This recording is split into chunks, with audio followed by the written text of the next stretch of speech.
I'm Town Councilor Betsy Gleysteen, and I'm here to define a couple of terms today around the budget. The first one is tax rate.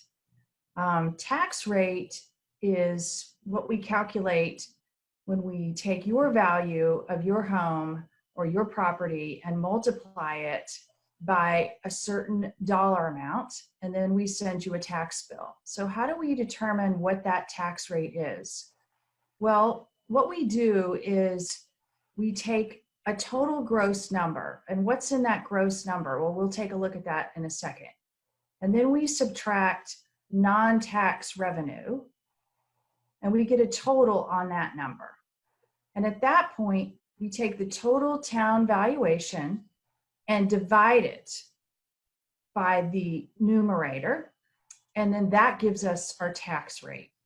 So what goes into those different elements? The total gross that we're going to spend is what it says, everything we're going to spend. And then we add into that everything we owe. We also add into our county tax. We add in what's called an overlay, which we'll talk about in a minute. And we add in CEAs, which are credit enhancement agreements, legal agreements the town has made with a third party, as well as TIF revenue, which the town has a little bit of a leeway over. We subtract from that, as we said, non-tax revenue. What goes into non-tax revenue? That is all the money we get from the state. It's excise taxes, building permits, electrical permits, things like that. We outsource some services that people pay us for.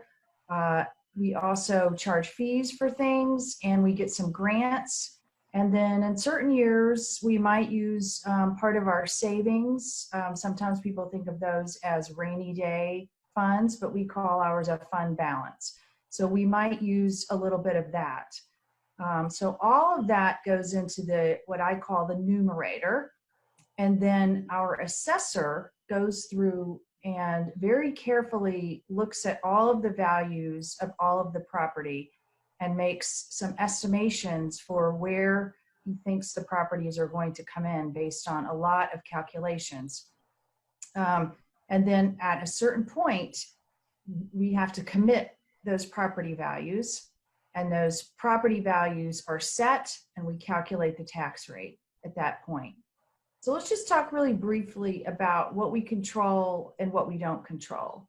So in the quote unquote everything we spend category, of course, we control what we spend. We don't control what we owe once we owe it. We can always borrow less, and occasionally we can refinance to cut down on some of the finance costs, but those are debt obligations that we have. The county tax, we do not control. That is an assessment. You as a resident have indirect control over that by who you elect as county commissioners. They help set that budget, as well as another elected official, the sheriff, plays a large role in some of that money.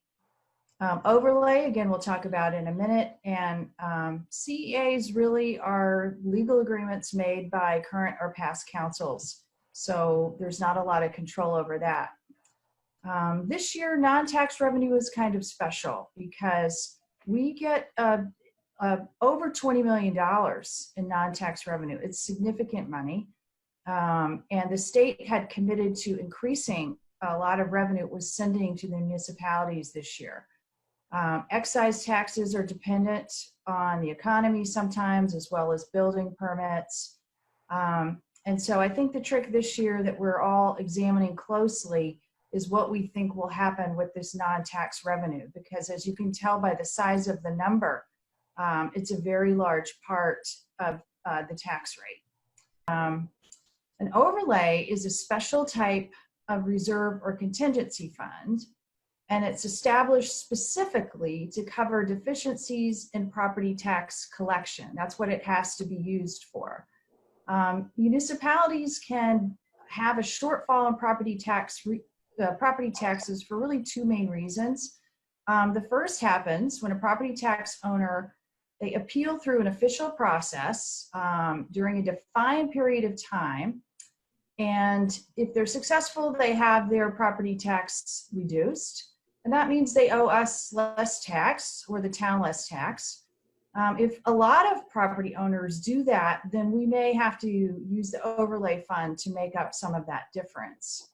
The second reason a municipality can have shortfalls is when they can't collect property taxes that are owed. In the long term, there are remedies for municipalities to collect, but in the short term, the town will make up the difference from the overlay fund. How we determine that overlay, I'll just show you. You know, if you look in the budget book sometime, this is an example of the tax calculator sheet, and you'll find a line in that sheet for overlay. And it's largely calculated based on historical experience. So it's a pretty easy number to come up with. However, there are a couple of circumstances like a property tax revaluation or years with an economic downturn that overlays may be increased as a precaution, and it's a little bit less certain what we might need for overlay. It's been great being with you. If you have questions or comments, please contact one of your counselors or town staff.